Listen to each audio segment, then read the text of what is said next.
the way Maresca has handled this young man is fantastic. When you have a young talent, an exciting talent that the fans want, it's very easy to just leave him in and overplay him. But what he's done is kept him on a leash, he's kept him back, kept pulling him back, let him develop. He's come into games, he's had massive impact both in the Premier League and in the Champions League. But I think now the game against Barcelona was his coming out moment, his breaking out moment. And I think it's impossible to leave him on the bench.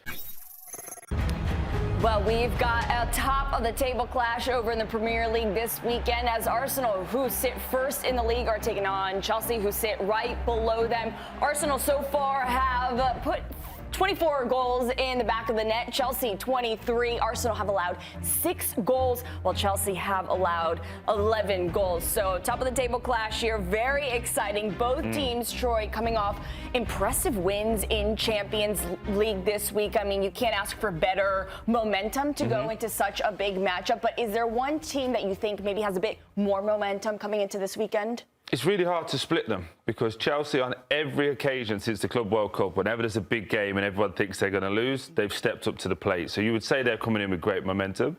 But Arsenal are just in this vein of form at the moment. I was saying to Lahoud just before we came on, they just want the next game. They don't care who it is. There's just a train that's just going really smoothly. They made changes in the week to be players rested for tomorrow's game.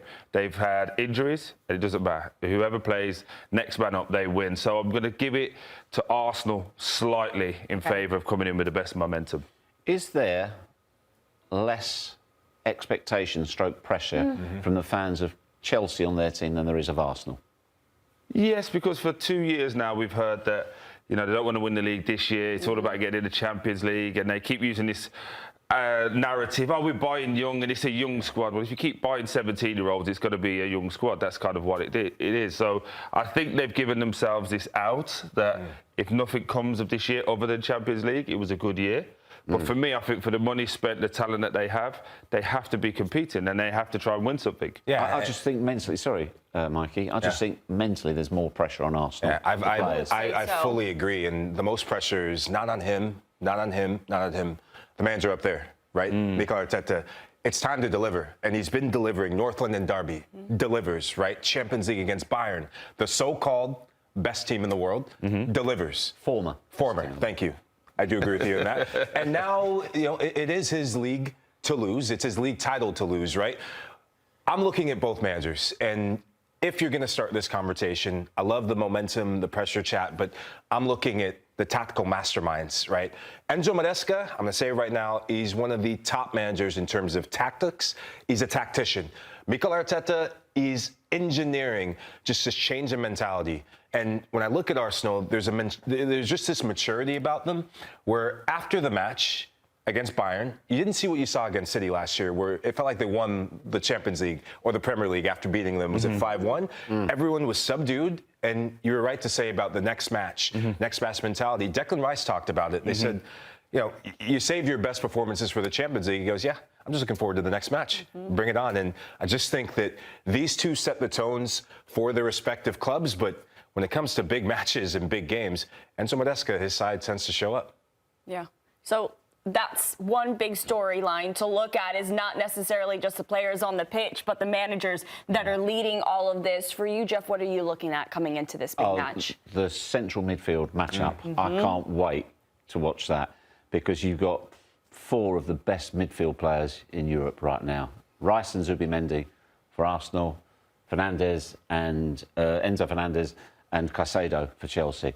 And where they actually come into contention, because Rice gets further forward, and he's been pushed further forward as well. So it's who mops up, who knocks it round the other, and who can control that central ground. For me, that would be a big part of the game. Yeah, I hear that point. I think it actually plays into Chelsea's favour, this, because Declan Rice runs on. This guy here is the best in world football at going and getting the ball back, at suffocating people. I think it's going to be a battle between Zubimendi will try and get on the ball, move it left to right, dictate the tempo. It's whether Fernandez can jump on top of him and then run off the back of him. We've seen earlier on in the season where Zubimendi was getting up to speed, the likes of Bruno Fernandez running off the back of him. And he seems to have fixed that up now, but it's whether Chelsea can get that happening. Which midfield do you feel is more complete to you at this point in the season right now? honestly, this is going to be a little bit of a controversial take. You're going Arsenal. I don't think either of them are complete. I just think that guy, Declan Rice, and that guy, Caicedo, are so good that it covers up the weaknesses of the other guys. Yeah. I think Zubimendi's been great on the ball. I think you can still run off the back of him. I think physically he's not as great, but when you've got a machine next to him, it helps. Would you say the same about him? Absolutely. Oof. I love Enzo But he goes Fernandez. forward. Yeah, I love Enzo. And they're encouraging him to go further forward. Yeah, I'm interested to see what Maresca does in terms of, does he roll Andre Santos in the midfield? He played well. He was excellent. I think that's the midfield three that I'm looking at. If he goes Andre Santos, Moises Caicedo, and then Enzo Fernandez with that 10. free roll to go in as a 10, you got a proper midfield. Well, there's the potential, they're saying, that Cole Palmer might be available. Do you stick Cole Palmer straight in? No. Well, learn your lesson. it depends how fit. It depends how fit he is. Yeah, he's You so could- good. he But could- do he you could- want to lose him long term for one game? Once you've made the decision that he's fit, do you view him as rusty because he hasn't played lately, or do you view him as fresh as a daisy, having not played this week? Yeah. So It's a massive call. Yeah. Massive call. We've talked about managers. We've talked about midfield. Will Cole Palmer start? How many minutes could he get? For you, what's your big storyline coming into this game, Troy? The obvious one is Estevão. For me, I can't believe these two let me take it. I think for me, Tap in, Troy. Obviously, the way Maresca has handled this young man is fantastic. When you have a young talent, an exciting talent that the fans want, it's very easy to just leave him in and overplay him. But what he's done is kept him on a leash, he's kept him back, kept pulling him back, let him develop. He's come into games, he's had massive impact both in the Premier League and in the Champions League. But I think now the game against Barcelona was his coming out moment, his breaking out moment. And I think it's impossible to leave him on the bench. I think when you look at the left-hand side of Chelsea, they've got Gittins and Garnacho. Flattered to deceive, if we're being totally honest. I would like to see him put Neto there to do the defensive work with Timber, because that right-hand side for Arsenal is fantastic. But also, let this young man really run at Calafiori, who has been excellent for Arsenal. But he's had nobody really test him.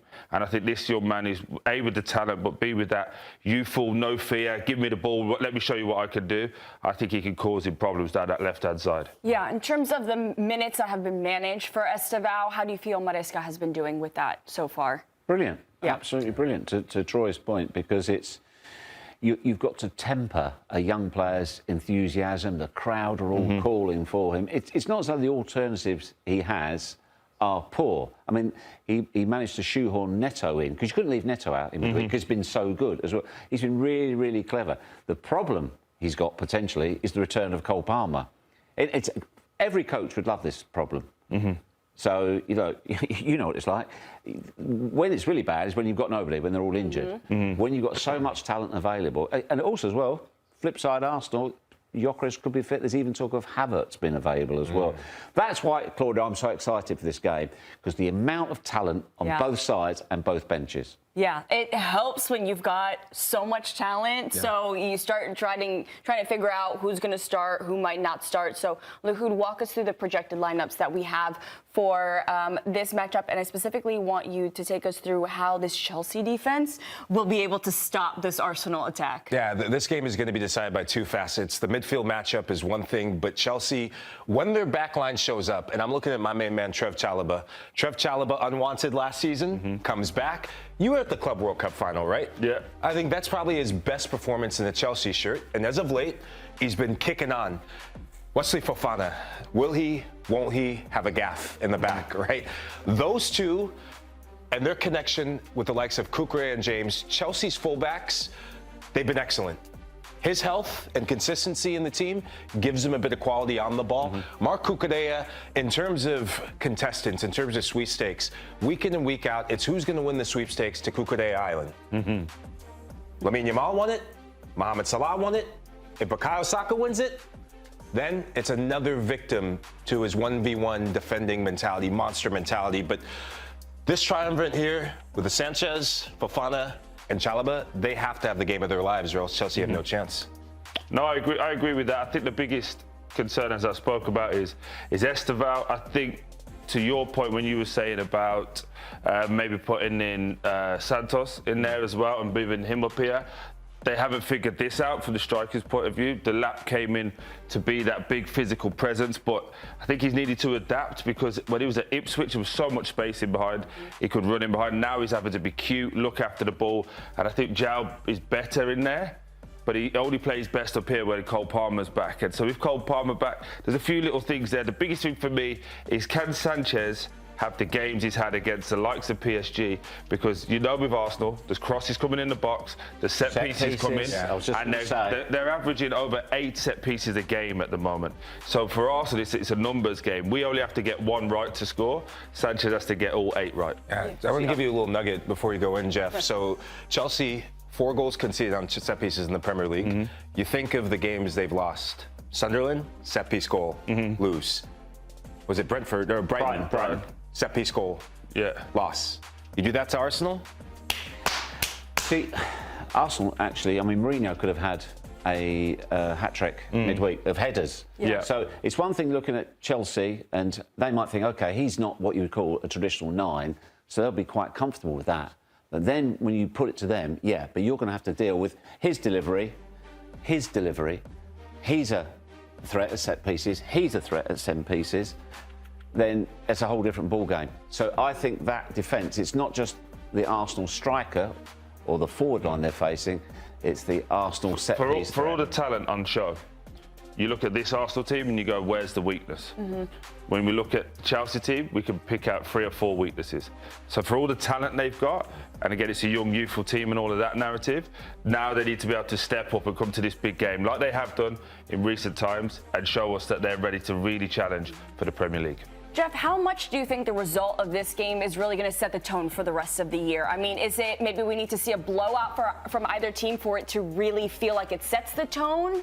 Or, I mean, how are you swaying? How much are you putting behind this game?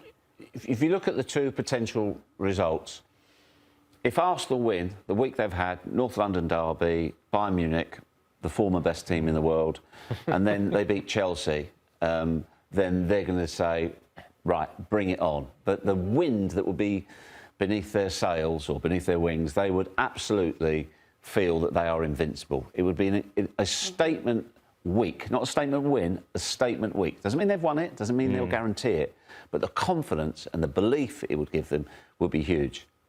If Chelsea win, blows the title race wide open, and because it obviously, quite literally, takes them closer to Arsenal, and it will ask questions of Arsenal. Again, there is so much at stake. It's not all at stake, but it could be a pivotal week in the Premier League. It really could. No, for me, I just think that the storyline that everyone keeps missing is every time this Arsenal team win, we always don't talk about how great they are. We talk about, was that team any good? Were Bayern Munich the team we thought they were? Spurs actually did what? If they beat Chelsea, where does that go? What are you going to talk about now? They beat everyone, other than Liverpool with the Szoboszlai one. These, in my opinion, are the best team right now. It does so much more for Arsenal than it does for Chelsea. Yeah, huge matchup this weekend to look forward to.